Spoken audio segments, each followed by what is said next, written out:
I think what we would like to do with this discussion is, first of all, get your initial thoughts on how the templates are moving in a new direction for streamlining the metadata, the information that we catalog with our data. And also figure out what this community needs and what we want to prioritize to push this forward. For example, we talked about README documentation for the templates so that the data producer could actually kind of be walked through this, something that was a self-starter, that people could look at this, read a README file and be able to figure out how to fill out these templates. We talked about tutorial videos, we talked about a few different options. Earlier we were talking about what's the superset of places that time series typically submit to, and what should we prioritize? And here we just, Otis is obviously already linked to a lot of the GLODAP and the SOCAT, the places people would typically submit time series data. So I think we'd be well covered by, focusing on Otis. But are there others that we should focus on? Because I think that's helpful information too, to guide us towards, okay, what needs to be in this superset of a template to make sure that we can push it out to these various places. So if you get these templates in state work for previous, that we should work for publishing. We also work for publishing. It's not good. Here, let me use my pass that around. So the templates work for Otis, they work for publishing. And publishing at the decade level, I don't know what the public-private type consultations that would give exposure to time series to groups that are authentic. Yeah, and I think Nico chatted with us now. I think now we've sort of opened it out. We've shown how we can pick apart the information that's overloaded in the spreadsheets. But now it seems like now it's the question of what granularity, what resolution do we want to start at? I think we've seen that you can go really far. You can go to individual steps of a protocol, individual subsamples and samples. And now the question is, well, we can't start at that level of detail. Where do we start, right?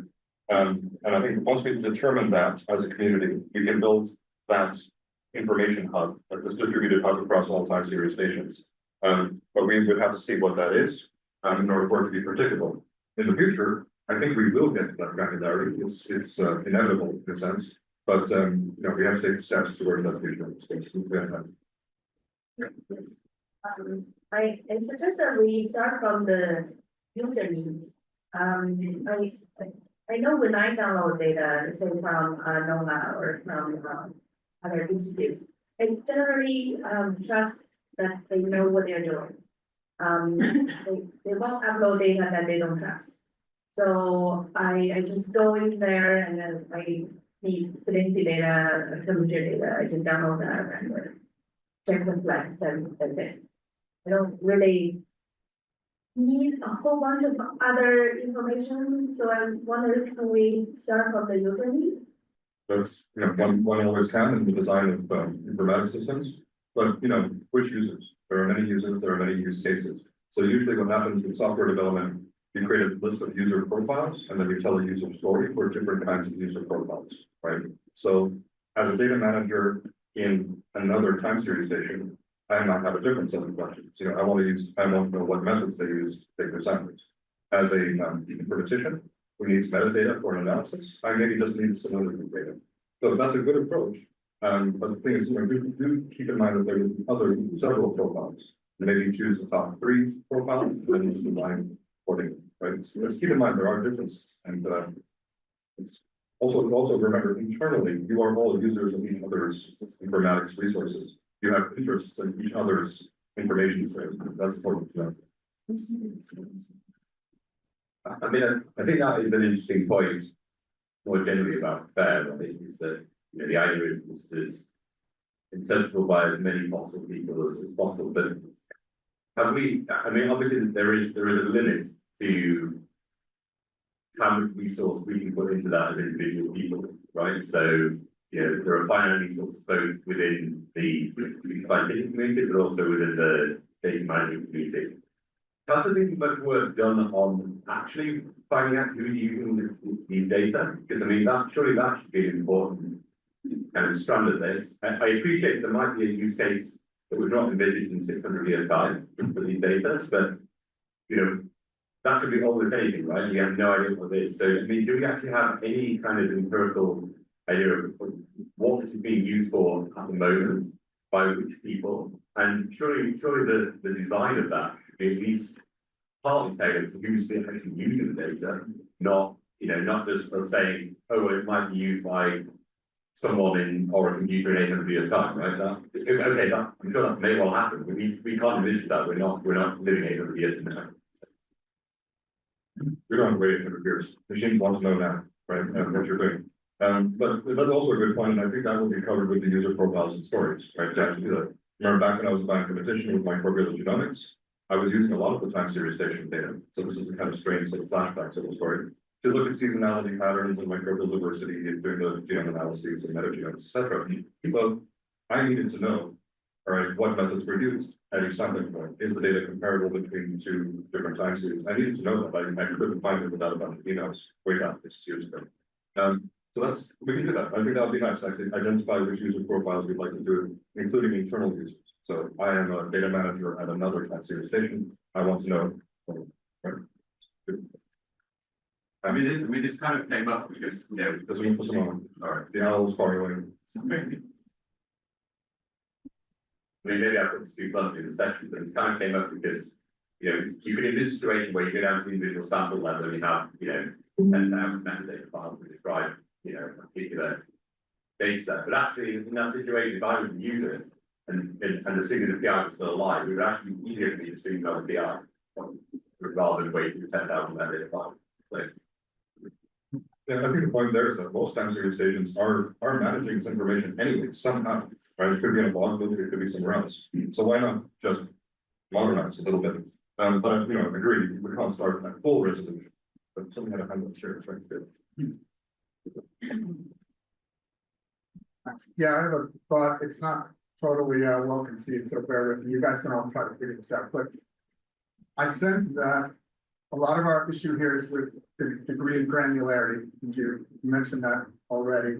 I really like the direction we're going here and implementing the schema.org concepts to kind of develop these different tabs. They're turning into tabs in our spreadsheet. I think that's a great direction. We're on the right track.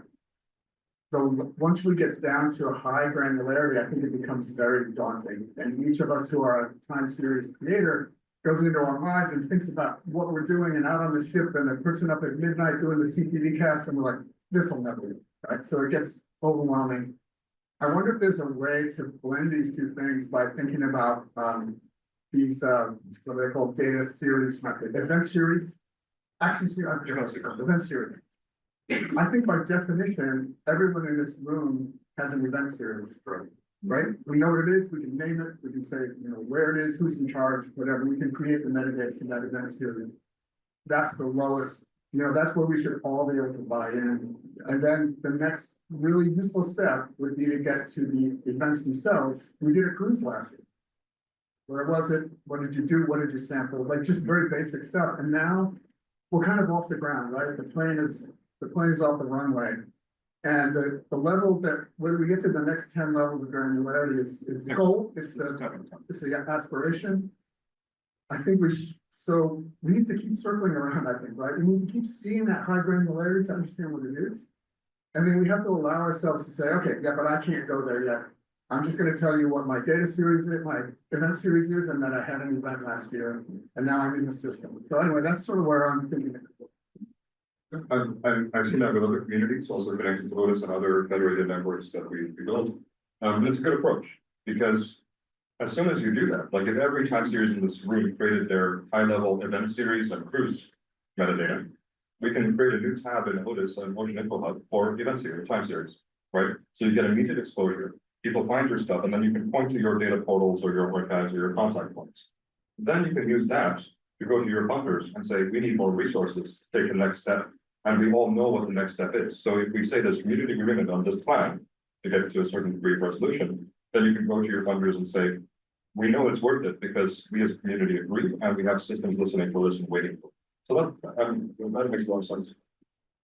Okay. Why did you do that sit on opposite sides of the agreement? Yeah, I also really like that idea as well. I think it gives us opportunity to get used to these tools, right, as well. Make sure that we use them in the most kind of effective way. So it builds it up step by step, and it gets probably the most buy-in as well from people. The other thing I like, it's not overwhelming. It gets us on the right train, and it allows us to build up with limited resources. Without making the perfect enemy of the good.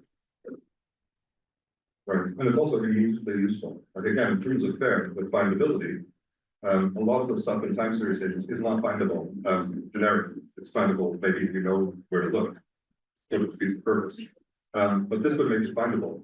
And then we can point to your data endpoints. So some of you use this web ODB, which we'll hear about more tomorrow. So the record about your event series can point to useful tools that are there now. So scientists can use it more effectively and even know that it exists in the first place. Other hands, comments online, please just interject because we can't, or I think Heather's watching the online folks. You can interject too. Oh, there. The idea of making these files on a per sample level seems daunting, but it also seems like we should be able to automate that process from the data formats we're already using. This is like a manual entry situation, right?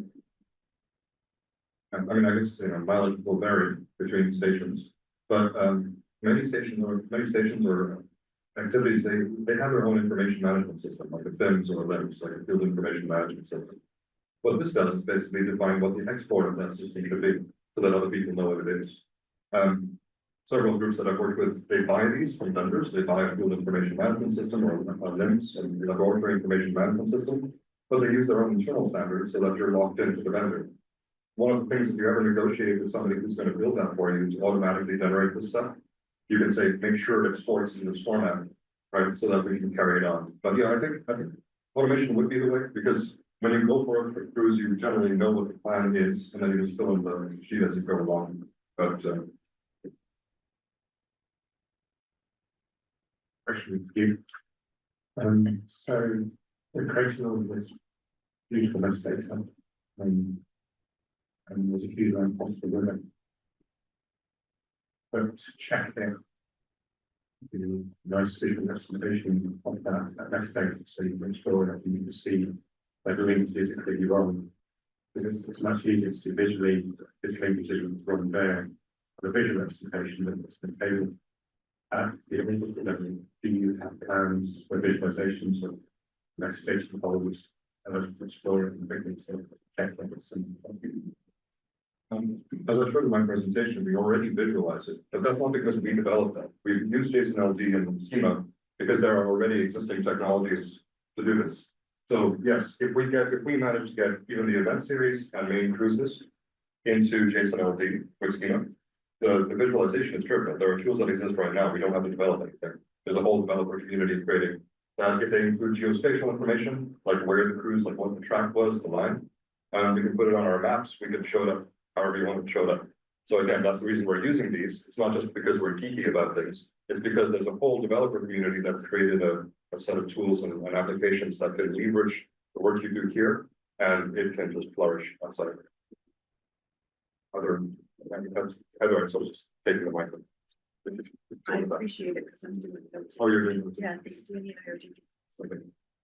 Other questions, comments, concerns? Are we happy with that? Because I think that's a really good idea to start at the highest, or sorry, lowest granularity. Lowest resolution. High granularity. Yeah, no, exactly. So low granularity. The thing that we all agree on for all event series that do events, sort of cruises or expeditions or whatever.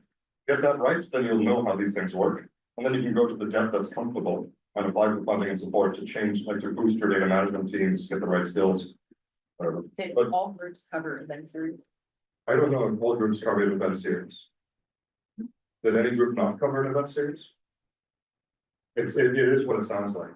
So I think all groups covered in events, like a cruise, an event series is a series of such events. A time series is an event series, something that happens in series. That's all. It's just a data structure to hold multiple events together. Like a touring rock band, right? So tour 2012 tour is an event series that had multiple performances in different cities. Same thing. I use these examples because that's what schema was built for, very generic things that humans do. Anything else? I mean, I think those are important, but I also think it's a little bit skipping ahead, but the variables that you measure, I think, are also really important. So I'm going to get to data set eventually, but while we get that basic case done, getting that kind of catalog of things that you measure, variables you measure in order, not necessarily in this order, but sort of staging that for the eventual expression here. I think that's useful to start now also. We're good. It's very good to hear. So there will be a learning curve in the process, especially as we increase the granularity. How we report our metadata. And I can imagine, going crazy and adding sub-events and sub-actions and so on and so forth. And at some point, we're going to identify, oh, this is incorrect. And then we need to make changes. And I'm worried about breaking the system at some point because you're going to be uploading data with slight changes here and there in the way it's structured. How concerning is that? Again, from the oldest perspective, we expect this, right? We have people with radically different capabilities. For us, it's more important that the basic stuff is out there, even if there are errors, because the once it's there, the community can help stop those errors, and you can counsel people on how to fix them, right? But I do agree, and I think this goes back to the relevant point. That's why we start with the big things first, because it's far less likely that these errors will occur. You're not managing complex data.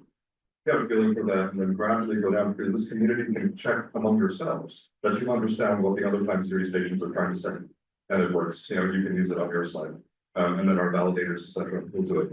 We always run validators. So, in this dashboard, if the metadata is incorrectly formatted or you're saying something that doesn't make sense in terms of the machine readability, we get an error, and we'll talk to you and figure out what it is and tell you how to fix it. So at that level, we can already publish you there. At the content level, that's where this community has to deal with each other's, and that's where that stepped approach will be very effective, I think. First, I think we need to do some agreements of expectations. And then I think what is interesting, what you just mentioned is, as a community, we can check each other's data. Maybe once per year as what I do. Until like automatize, then I'll have to do it, yeah. Maybe I think it was to talk about it. Well, I think the agreement, we started with the event series, so I think we all had a flavor of what these things would look like. Let's now actually set up the sheets for describing every time series as an event series. You get all your metadata in, and we're already then almost there, getting there to release it to the web. The rest will take time. It will take a little bit of time, individual capacity, but it's the same process. We will have, in terms of capacity building, then everybody here will take back home the capacity to manage such data. And if we connect you with what Ecological can offer in terms of then taking it and then working it up to schema.org. Adam, this is, if you were given this, it's not hard, right? After. Yeah, we can do it. Yeah. Again, what's remarkable, we already have some code we can borrow and see if we can modify that. We're pretty close. So, I mean, how about I don't know, Heather, or if that's then something we can do. So instead of getting into the variables, we'll get there eventually, as we've seen, we can get there. But when we leave this workshop, we would have all the event series, like hotspots, etc. They would have described themselves. Yeah. I think that's useful, right? Yeah. And you've already introduced the concept of event series. Exactly, because if you complete that here, which is really just administrative information, it's nothing, ground shaking. That's something that Ecological can work on right away, push to Otis, and you already have a presence. So it's not theoretical anymore. And when Met's RCN ends, you would have established an anchor in the datascape. So we were talking about giving everybody their Well, this was more just directly for you. So we are talking about giving everybody an entry into Otis before the end of the workshop, but this gives something to look into. Sure. By having an event. So I think that's a valuable, media outcome for the workshop, right? If we just create that event series, right here. Yeah, and the content too. Yeah, well, right. Yeah, so then because email needs some time to parse that, but in the meantime, if you wanted to actually register your data sources in Otis, you could do that right now. In Otis Cap, it's a point and click interface, just fill in some information, and then Otis knows you exist, right? That's possible now. That's something that if you want to leave here with Otis knowing that your data source exists, that's what you do. Then Otis Cap will automatically generate a JSON ID and push it onto Otis for the federation, not just IFTP, but the whole federation to know who you are, what you do, where to find your data. It's new to me, so I'm just looking at the catalog page, and is that where the time series locations were show up on the option on that? Do I go to? Well, the mic's down. Can everybody hear me if I project also online? Yeah, sorry. All right, so the Otis catalog is just really, it's a catalog. It's where people register their data sources. So one organization might have many sources. It looks like a page designed in the 90s, it probably was. So that's not the exciting bit, so to speak, right? But when Otis then pushes that information on, that's where it gets interesting. As I mentioned, once you're registered there, and once your time series is registered, when the metadata starts getting pushed, it gets live reporting in our dashboard, so that we know that your node is online, some are online, some have errors. We then go find out what's wrong and fix it.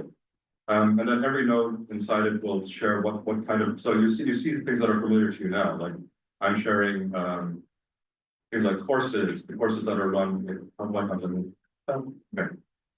research projects, organizations, data sets, the things we talked about, the tabs in your data set would be detected by the system, by the federation. Also, it's the same thing that Google and Microsoft and Bing and Yandex, they'll detect the same thing. So you'll have discoverability and findability in many systems, not just Otis. And then, you'll get, if your node is successfully set up, you get an information report on, this is the MPC, for example, the Belgian, and we say, okay, their node is live, they have valid data sets, and they're sharing this many assets. So we can go through each one of those nodes. So either, all right, so this is the dashboard, and then every node that's connected, Latin American Caribbean nodes, again, that's one organization, but they have multiple nodes for training their vessels, whatever they're doing. You can share metadata about your vessels too, the ships that you use, the technology you use, anything. Like Otis, for example, many of you use Otis, so if your data is already going to Otis, it's being forwarded to Otis too, the metadata. And so their records, the 20,000 are shared there. So that's part of it. So that's where you'll also discover yourselves. And then in terms of findability, I mean, that technically now you are findable to people who know how to use knowledge graph technology, etc. But again, that's why Ocean Info Hub exists, because I had that correctly, yeah. We'll refresh the front end soon, and this is the old model, but we will have a new front end soon with like prettier maps and things. But this is then where things go. So for example, if you created metadata about the people that are inside, like working for you, they'll show up in the expert catalog, and you'll know, okay, who are they affiliated with, what languages do they speak, what's their job title, and then you can filter people reporting. This is all powered by the metadata that's shared through that. What training opportunities do you have, your data sets, the projects you run. We'll add a new facet. So these are called facets. If we get this right, we'll add a new facet there, called time series, right? So then you'll have a dedicated entry point. And again, this is just what Ocean Info Hub does. At a later stage, when you get a critical mass of information being shared, we would encourage you and help you to build your own portal, like your specialist portal for time series, where we can plug in like an ODB instance that's grabbing your data and doing multiple visualizations or whatever you want, right? Again, like I said, this is a sparkly fountain on top of the plumbing, and the plumbing can be reused for your own purposes. Because it's open, it's truly open in the sense that you don't have to work with IoT at all in order to leverage what you're sharing among your community. We don't want to block anyone in. And if you, again, like the geospatial stuff, one thing that would be sort of finicky is like if you have geospatial information, like, okay, this is the cruise track, or you probably have that somewhere in well-known text or some kind of convention. If you put that in there, the metadata can then tell us where your data sets are, as we do, around the world. I showed Metin, but this is like the density of data, every kind of ocean data, we're getting towards Europe, which, there's Metin.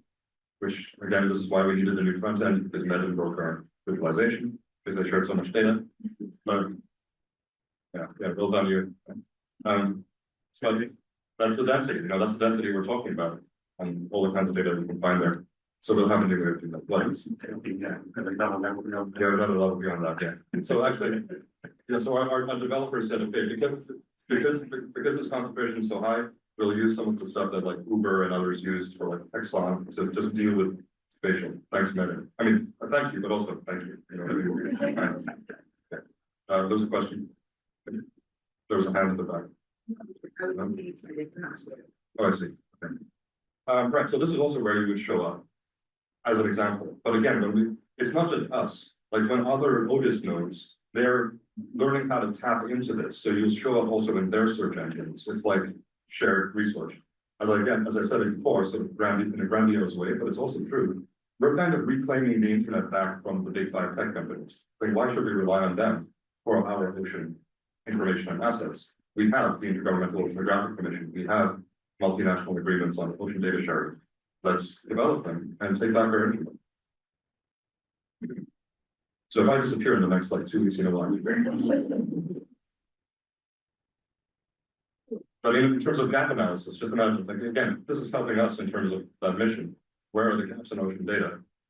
This is still biased towards who's connected to Otis, but hundreds of organizations have connected, so that we're more confident to say we know there's a gap here, or at least a gap in terms of federating, right? And then we don't have to send surveys out anymore and bother people in their email inboxes. So this will get better. That will look better once we release the new thing. But again, this is where the variable measure, you can then filter these by saying which variables, I only want data sets that measure a certain variable.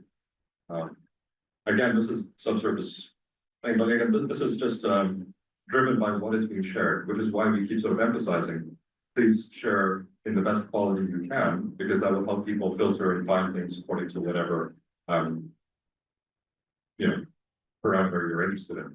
If you as a time series community can agree on a list of variables well described, similar names, similar vocabularies, then systems that pick up what you're sharing can do a lot more with it and make you more discoverable, more findable, and interoperable, etc. So it has consequence. So that's like you can see the stuff that you put into a spreadsheet comes to life, right?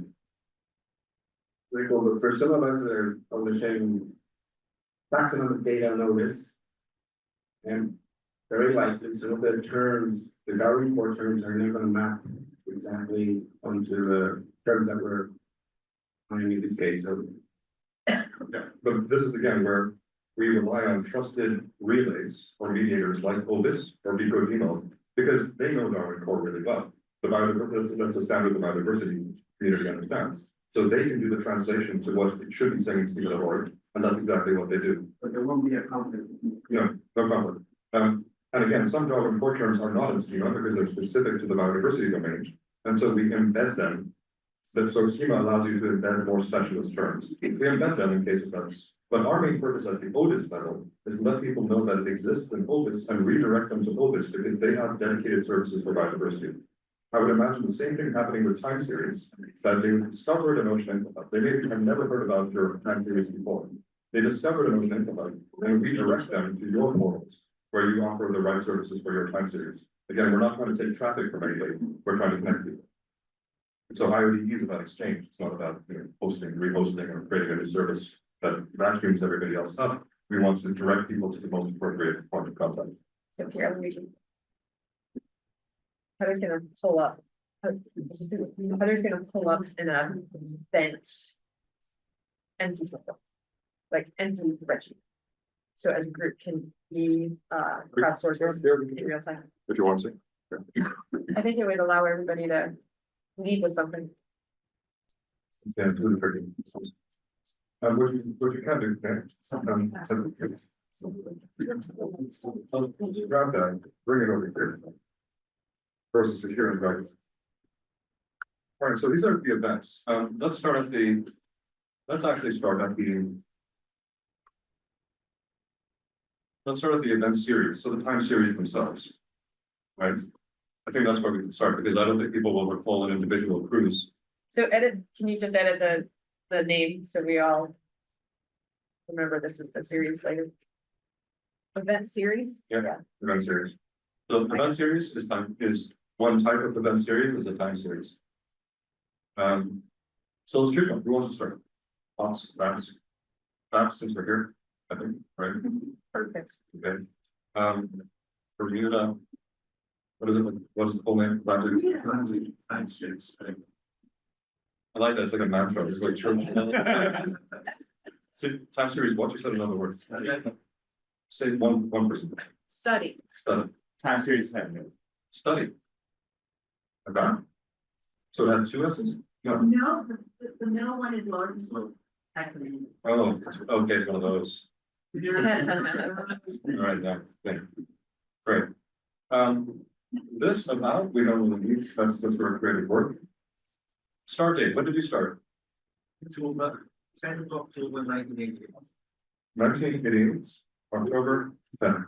Right, so that's ISO format. Again, the value space, we're sticking to the ISO format for dates so that everyone understands this. It's an open end date, it's still running, right?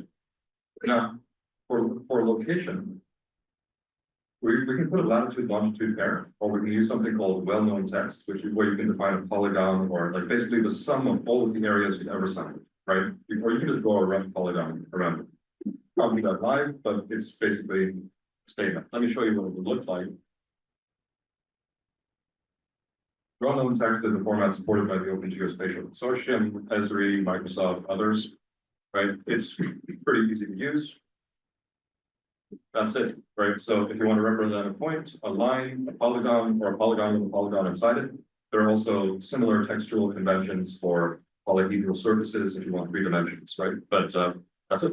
Multi-part geometry. So if you had a cruise that did 2 legs, that's how you would show it. So we would choose. So for bats, for example, we put in something like that, probably a multi-polygon, right? Like it's sampled in a bunch of places and it's not necessarily continuous. So this is of course not correct, but that's what we would put in there and process it. That's not it. Whatever, it's okay. Thunder, who thumbs you? I just NSF, right? So remember what we did in the other thing. Thunder as a property, it expects, you can put text in there, but it can expect another object, which is an organization. So the American spelling, so that's why I'm using a Z, otherwise I certainly wouldn't. So the organization would be NSF. It's the same thing, we just create that, and we would, of course, write it out in full and create all the metadata for NSF. And then So Pierluigi, is it just as appropriate to put a value in there that goes off to like a fund rep PID or something like that? yes, so if there is something like a PID for the funder somewhere, like in Ocean Expert or somewhere else, you can just put in the PID. Okay. That's no guarantee that they're releasing JSON schema.org, however, right? So for a stopgap measure, yes, then you have to validate that we were able to be the hardest metadata about them. Okay, can I But- back you up before we go on one more time? Sure.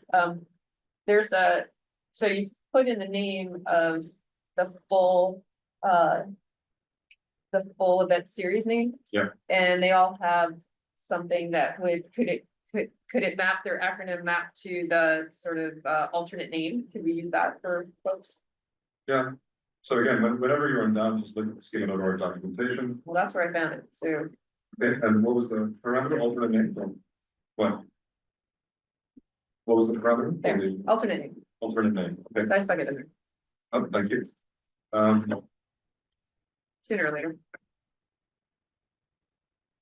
As a prompt or that, And I got, there, exactly, so then, yeah, exactly, there's a property called alternate name, and then you can put in your acronym, right?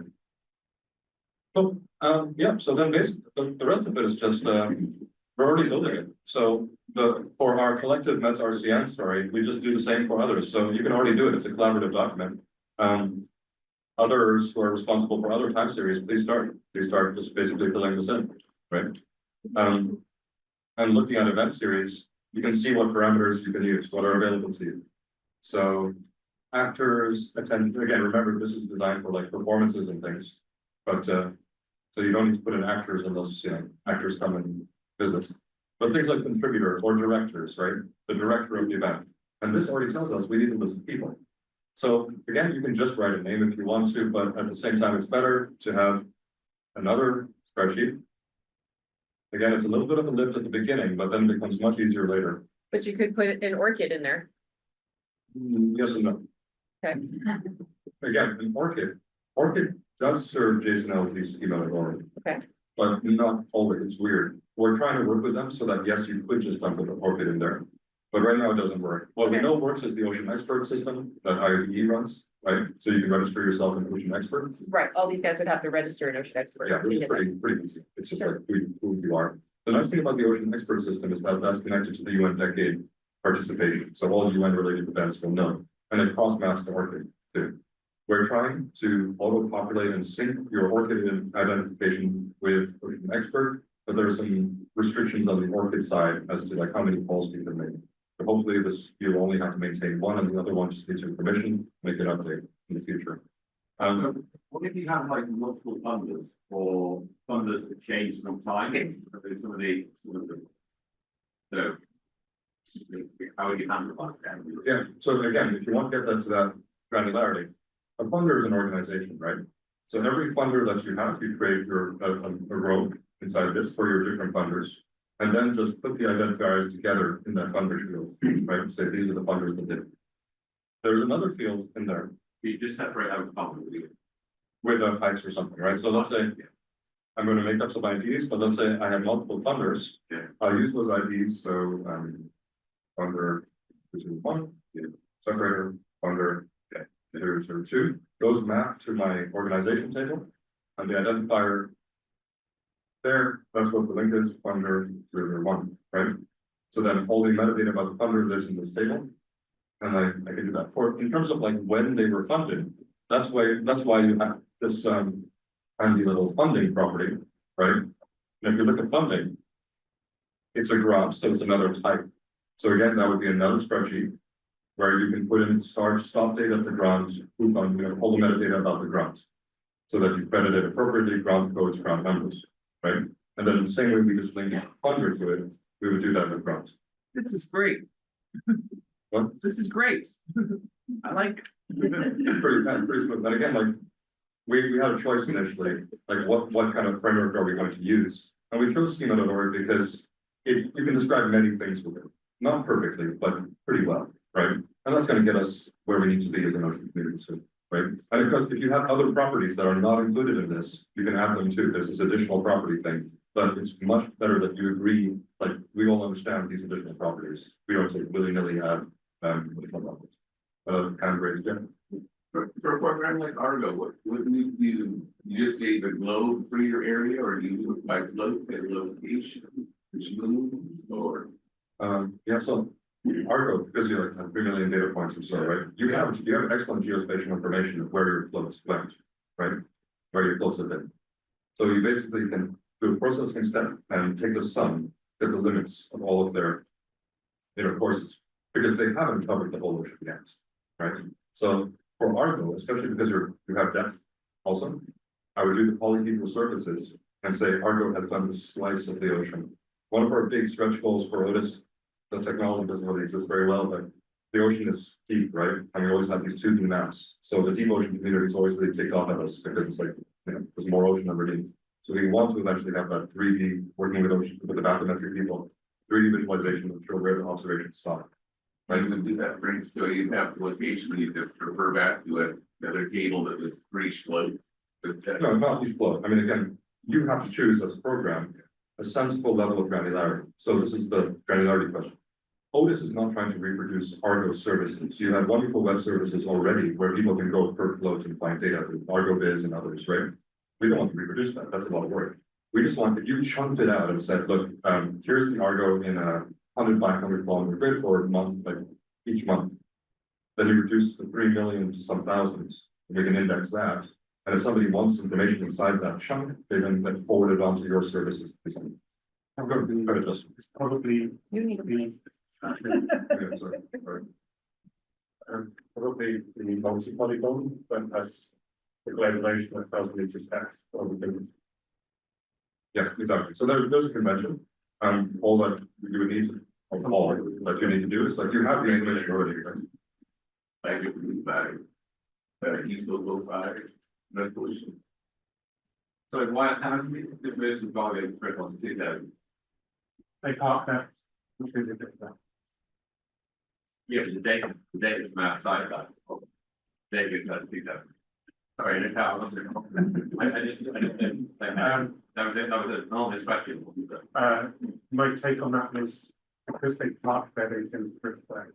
And they can drift into water shadow in 10,000 meters. So the take of it was like 1,000 meters, is just as the drift depth, that's where they're likely to go. Right, and what I'm showing you here, just to show, like, for example, projects and things, right? So Marco Polo, we generated our own metadata for Marco Polo as such. And our JSON is present there. Let's do that. So we're making progress. So there's grant. Grant is another, bring it back. Grant is another schema.org type. So just as we did before, you can have the name of the grant, the identifier of the grant, and the identifier of grants is pretty easy. Because most of the time, like NSF or the EU, they actually have a grant identifier. They have a number or they have a URL that connects you to the page that describes the grant. And then in the European Union, we have Cordis, the database full of our grants. I'm sure NSF has something similar, right?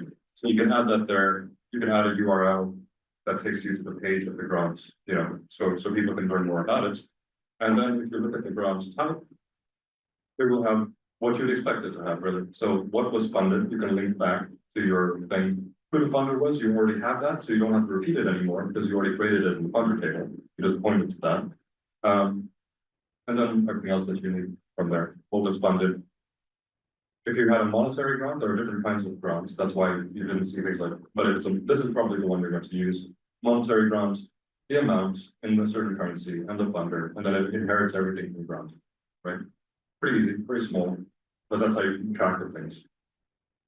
You're back at your home office, do you still work in spreadsheets, or do you have some kind of smart forms interface? Or for this kind of work, I mean, is it, I don't work with spreadsheets. I mean, but well, what I do mean, you mean? you're using a spreadsheet here, is that just for illustration? Yeah, well, it's illustration, but also this is what you will probably be using initially to generate this metadata. It's the easiest way.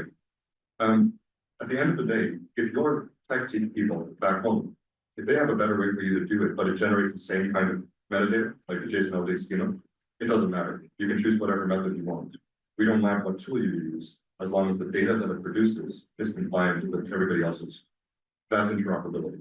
Right? So no one's created a fancy shared interface that. Yeah, we wanted to do this in Marco Polo, but there's just not enough funding to do it with the fancy. But the thing with the fancy interface is that if you want to change it, it gets complicated, right? And if somebody, whoever developed it, if they move on, then it's hard to actually update it. So we decided it's better to keep it a bit sort of clunky, but easy to maintain. So anybody, the next developer who comes will understand what to do. It's just a Python script and it's a conversion, right? So there's a reason we kept it really kind of dry. You could do it, but the question is, do you have sustainable funding to maintain such a thing, right? Yeah. We've seen that way too often that like the tool doesn't work anymore, and all of a sudden the users are just cut off from being able to generate data. That's a shame, right? Yeah, so that's it. Heather, I don't know what you want to continue, but you know, we could just keep getting. I would encourage like others, you can create your own road. Let's start that, create your own road. Sorry, hold on. Access is being updated. Yeah, these were initially put in as view only. Yeah. Because we had worked so hard on these templates. Okay. You do. No, so much like the ones we use, I'm sure. I mean, again, it's Try it again. We have a tablet person, but we didn't put, is that like, are we sort of commandeering director there and calling it the PIs? there is some, like, look through the properties in schema.org and you can find one that, so organizer, for example, is probably useful. Well, what would, yeah, so I guess this is your recommendation for the PIs. The PIs need to be called out there, so Yeah, is so that, organizer. Yeah, well, let's see, again, it's always very important to see how schema.org defines it. A That's the director of a TV, radio, movie, or video gaming thing, right? So it really means in this case, it sounds, That explicit. yeah. So, Okay, so so- this really means director of a play or something. Okay, so right? scroll down to the. There was your organizer, right? An organizer of the event. Okay. So that's generic enough that you can use it for whatever. Yeah. And that's where you can put in the organizer. Maybe an organizer might be the chief scientist on a cruise, Yeah, whereas. but keep in mind, we're in an event series right now, right? So it's the PI of the So it's the project. PI of the project. For So example. what's the director? That's don't use. That's- director. But you can have multiple organizers. Yes, you Yeah, can. yeah, you can. So And it's- you're, it's the and same way. everything you're gonna stick in a cell is separated by pipes, is what you're saying. Exactly. Okay. You just make sure if you have multiple organizers, create people or organizations, create a row there, right? Using the property of their name and whatever. Again, or you can look back at the schema of the thing. Go to person, and then you'll see all the properties that you can use for a person, right? Or even simple, link to their orchid for the moment, or ocean But you're expert. saying not to do that. You can, it's not invalid, it's just that Otis won't have all the metadata from orchid yet. Got it. But it's not invalid to do that. So again, to start off, keep it light, let's do it that way for now. Yeah. But you I'm can all about also, that. if you wanted to do it this way, you can fill in much more than Orchid would also supply, right? It's up to you, the control is in your hands. Yeah. So I think it's great to do Orchid. Everybody's just adopted and that uptake is, There is that, but again, they are a company, and they do have limits on the API calls. I think they're changing that now. So then I can't like wholesale recommend it, but certainly it's well above. okay. Duly noted.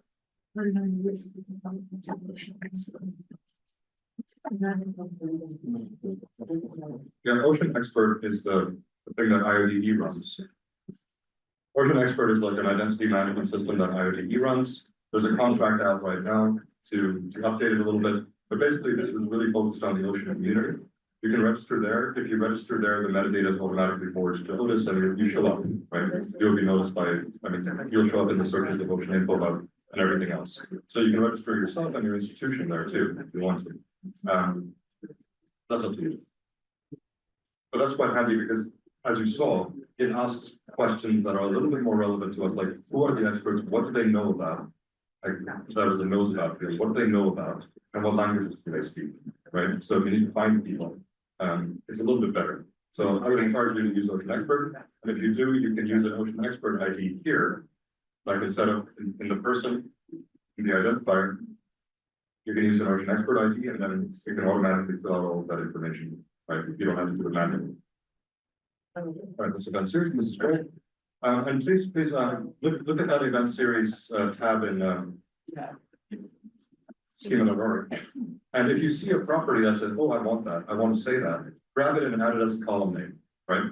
So like the event status, that's pretty good because the event status, you can say it's going on, right? So hold on, event status, so event, oh no, that's cancelled. All right, we don't have to do it then. You can add keywords, that's always very useful. For keywords, the keywords you can add as a comma separated. Keywords are always useful for search engines. So for Bermuda, what kind of keywords would you use for bats? What are your main things that you like to measure? Biochemistry. Oxygen, nutrients. Carbon. What? And these are not just parameters, these are like mission statements, values, organizational affiliations, but anything. You should keep the keywords below 10, right? And really like, when people think about bats, these are the first words that should spring to mind, right? That's how you design a good keyword set. And yeah, you can add more just there. So keywords are useful. Location is of course very useful. And this is, well, we have organizers, and then the sub-event, that's going to be important because that's how we link your event to all the sub-events, which are cruises and all of that, right? So sub-event will be very important, and we'll have a new spreadsheet for all of that. Okay, so for the moment, we keep it there, but what I wanted to show you, which is going to be quite useful, and I think it will also be useful for this community, is this offers property. You know, on Amazon, when you are trying to find like a seller and a buyer, right? this is the metadata they use to match potential sellers and buyers. We want to match an offer to a demand. I demand a service or a product, and somebody else offers that service or product, and I want them to be matched, right? So we won't necessarily do this now. That's like something we can do a bit later, but keep this in mind, because this is where you can say, you can list a set of offers, sort of saying, my time series station does the following things. We offer the following services, products, capabilities, expertise. And we're building right now an IDE, a matchmaking service, that if you state what offers you have, if somebody comes and asks us, hey, I need to be able to do this, I need birth space for that. And if you're offering it at the right time and date for them to use it, we will matchmake it, right? So that's something to keep in mind. But for the moment, let's not worry too much. Let's just fill out the basic stuff here. If you're brave, that well-known texting that we had in location, try it out, right? Just look at a map, just draw a rough polygon. It can be just 4 points, like around the thing that you do it. You can just follow the well-known text convention, WKT or wicket, as it's often referred to. And you can just, put some rough points, and that's already useful. That'll already get you on the maps. Does it matter? For the long, doesn't really matter. But they don't, it does. They matters a lot. Yeah, so again, for well-known text, just look at the specification online. I think it'll tell you, hold on. Yeah, it's XYZ. Yeah, so it's 30, 10. Right, so it's long last or something. It's long last. Looks like long last. Adam, do you know offhand? What's that? Do you know offhand, well-known text, is it long lab or that long? I would think it's long last, that's why. I think it's what? Yeah, it's long lab. Also, their examples look like it, but look at their point. It's 30, 10, so it's 30, 3, and 10, so it's long lab. Is it negative? Why? It's positive, why? Good question. Yeah, I think so.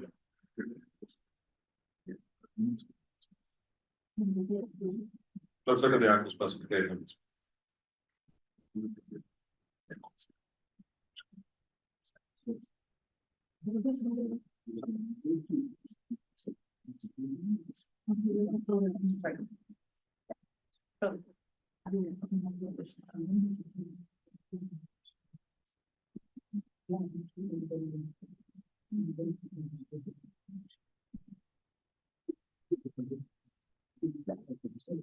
You can ask ChatGPT, but I'm afraid to do that.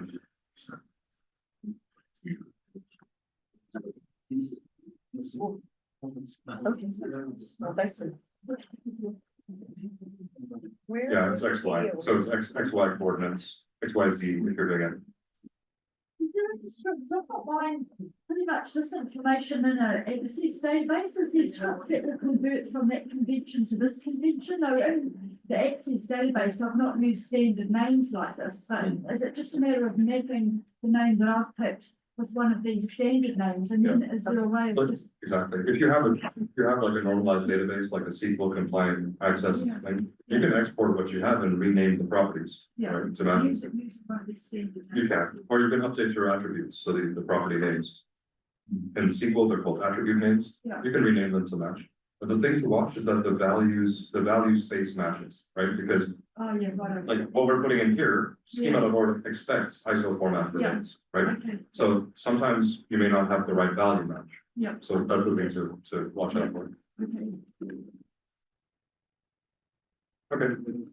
Sometimes. Oh, you're adding your funders. I don't That's cool. know. And same thing with funder, right? There's a bunch of information in funder that you can use. To find it. I want to show you, I'm going to take this to the side for a moment, because I'll show you what we did for Marco. For our metadata catalog, it's full of pull requests.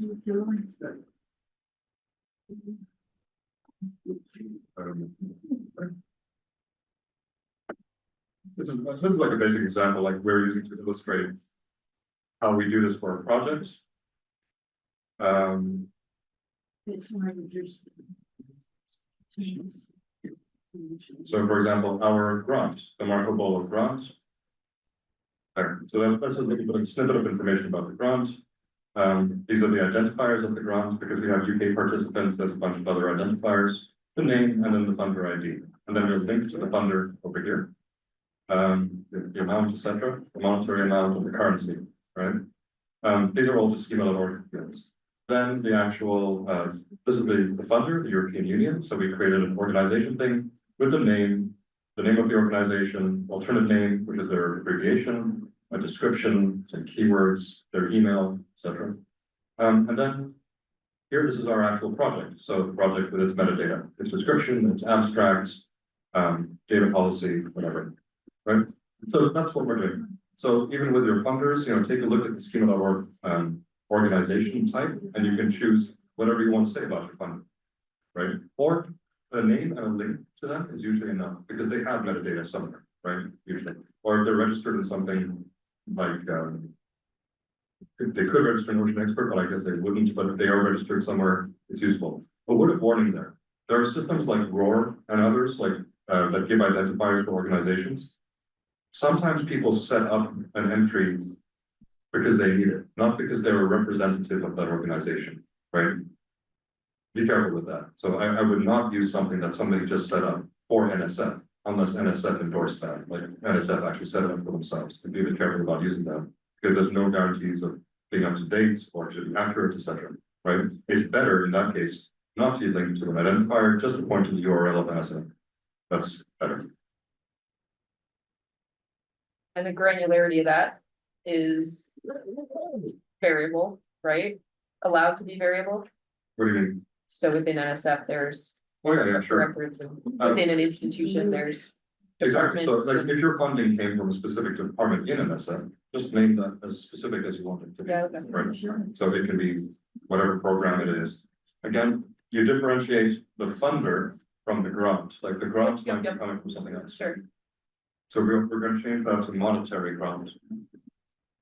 Because I don't think we're talking about other kinds of grants here. Because then you can put in the amount and the currency. So remind me of the identify column. Sorry. The identify column, you column J of the main sheet. The identifier, we're just using this as a placeholder for the moment. Because that's the identifier is how we link one table to the other table. Then in the main sheet, sorry. The main sheet, right? There's an identify column J. Oh, that's a leftover. I moved it. Column J. Yeah. Oh, okay. Yeah, so sorry, that's a leftover. I think I Okay. didn't realize it was there before, so I'm just gonna leave that. But the identifier is here, so this would be.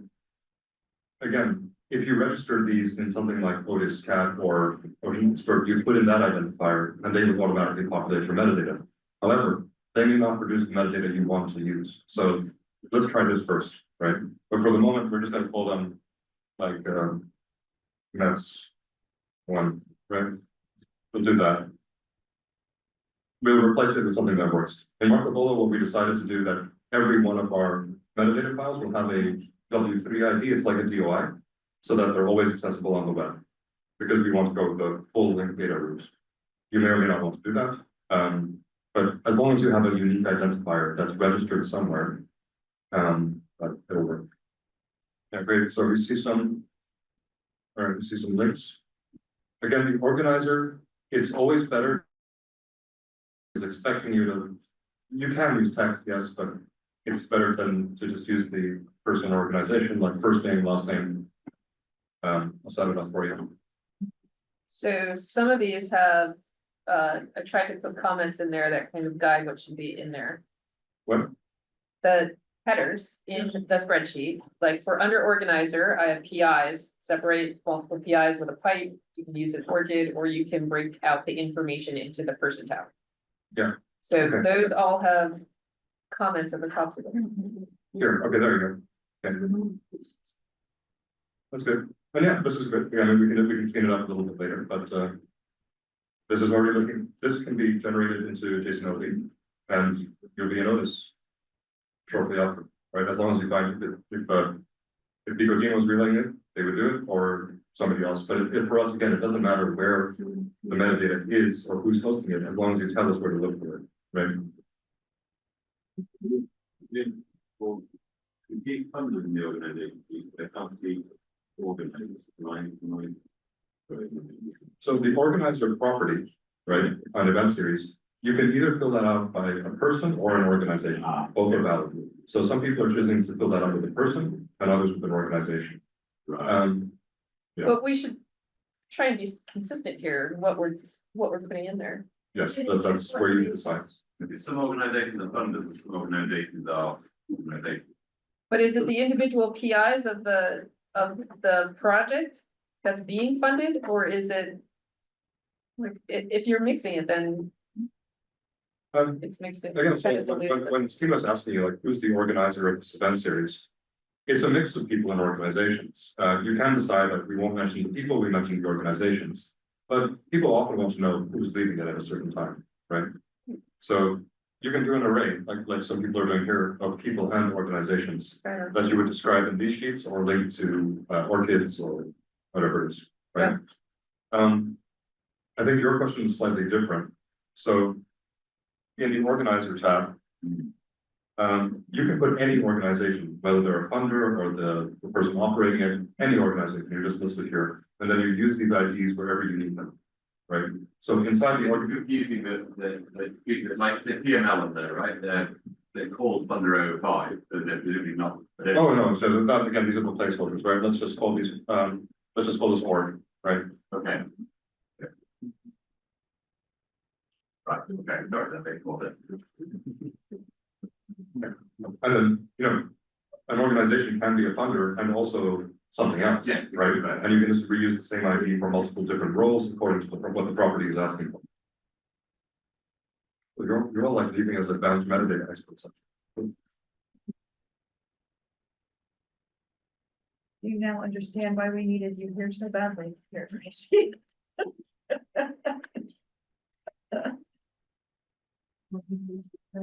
All right, I hate to interrupt this productive flow, but we want to make sure we get lunch before the cafeteria closes. Yeah.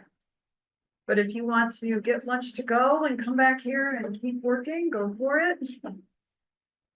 Just shortly before I leave, so like, there's a lot of properties, you can go through it, you can add things as you need. One thing that's quite nice is that schema.org is also about rich content. When you do a search on Google or DuckDuckGo or something, and a little thing pops up in the corner with an image of it and a short blurb, that's schema.org telling the search engine, please show this image or this video or whatever. And it's done here. So there's a property like image. So if you want a specific image associated with your event series, you can tell it, take it from here, right? And then when we develop the technology to show it with some rich content, you can show images or videos or anything of that nature.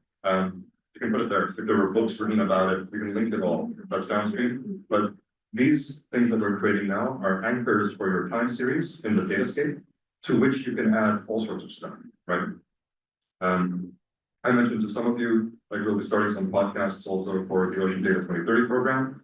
One of them will be like the stories behind data points. So if there were cruises that you took that were particularly amazing, we'd love to get recordings from your scientists, from your early career folks, from your retired folks, to tell us the stories behind one salinity measurement that's in Otis. Sometimes it's a fascinating story. We can record that, we create an Otis record, so when they find it, they'll also find the multimedia of scientists telling them what happened there, or even crew engineers or crew anybody, right? So if you have people who are interested, let me know, and we can set up. They're short episodes, it's like 10 minutes or so, but just bring the data to life, right? And tell stories behind that. So that's one thing we're planning. Ocean Data 2030. Yeah, Ocean Data 2030 is a program of the UN Ocean Decade. It's been a bit quiet. When we release the implementation plan for the data strategy, Ocean Data 2030 is the program which will help people implement, right? So if they have doubts, questions, it's just a program to bring data people together from different programs. So we can talk in the way we talk.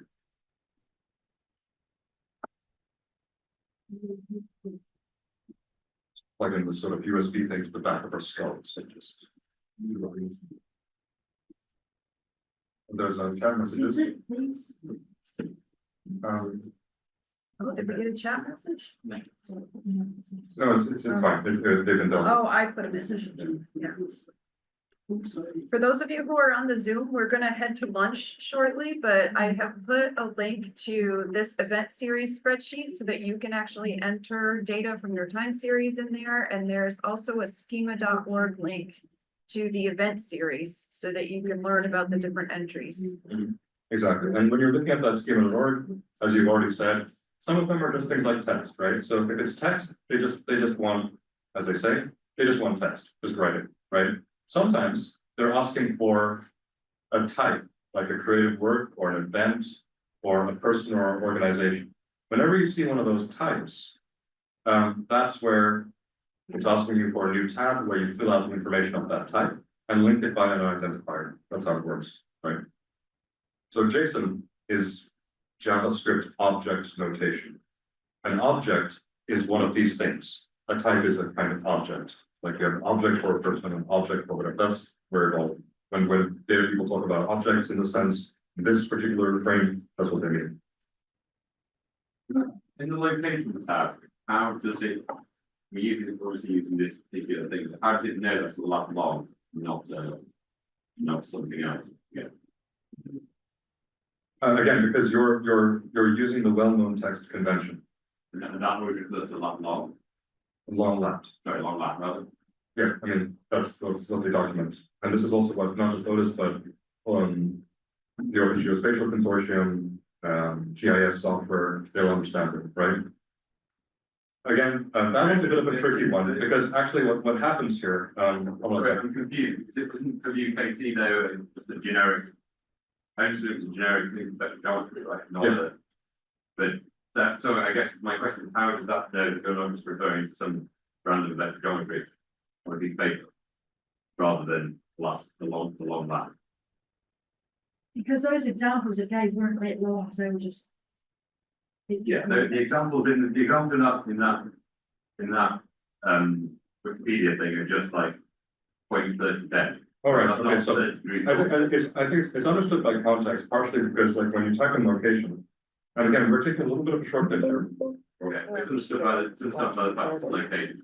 Yeah, so again, it's kind of like the location expects certain things, like here, it expects a place, a postal address, text, or a virtual thing. What we really should be doing is another tab for place, but we'll get there. And inside place, then you can put in things like the well-known text, etc. Okay. Names. Sometimes you have a postal address, you can also do that there. Okay. Geo coordinates, for example, so it knows these are geographic coordinates. That's what I was. Yeah.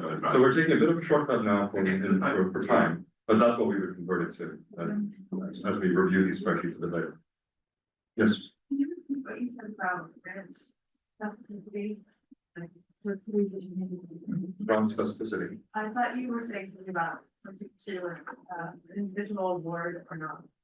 Oh, yeah. So the funding property, so that's a property, and it expects a type. And it's expecting, the value expected is in grants, right? There are different kinds of grants. One of those grants is a monetary grant, which is the kind of grant we're using. And so your project inside that funding property, you can list one or more grants by their identifiers, right? And then you can fill out whatever metadata you want on those grants. That's it. Again, you can also just link off to your funder's webpage. We always recommend that you do create some metadata because web pages disappear, they go down, they get changed, right? But according to the fair principle, sub-principle 82, the metadata should exist when the data moves. This is how you make sure that that doesn't disappear from your time series. You create a little bit of metadata yourself. And these are just a few fields, so it's not a heavy lift. And then it will be there in perpetuity as long as you maintain.